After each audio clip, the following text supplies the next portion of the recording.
Hello little minions, today we are going to be testing the buckle strength of the MAGARROW strap. I wanted to show you exactly what this looks like when it comes in the box. Of course it's going to come all wrapped up, but you'll see that you will have to do some threading.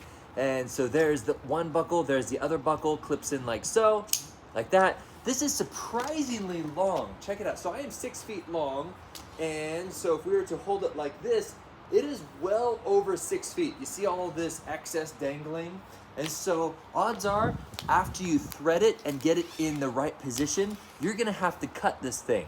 Just be sure, after you cut it, you're gonna want to get some sort of Bic lighter so that you can singe the ends so they won't fray.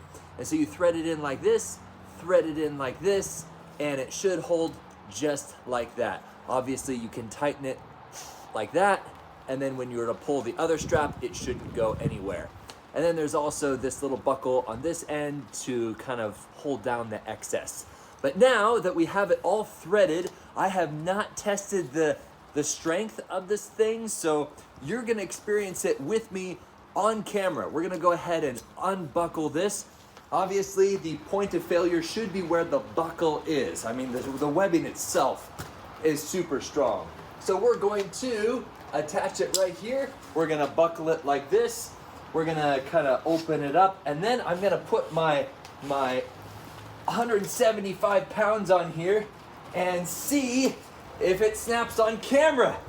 Here we go. Okay, and all my weight. Wow, I'm actually surprised that I'm not falling. Oh wow, like really surprised that I'm not falling. What? Okay, I really thought that this would break on camera. I'm a little disappointed that you guys don't have some sort of slapstick humor to enjoy at this moment. But the buckle is holding up. What? Okay, that's surprisingly good quality. I mean, I have tested a lot of backpacks in my time, and the buckles are the point of failure. Hands down, every time. You put the buckle in, you cinch it down, and the buckle at some point gives way. That just took all my weight. Okay, so if you have 175 pounds of weight, there you go. It's gonna hold. 5 out of 5 stars, highly recommended. Really surprised how robust, lightweight, and tough these straps are.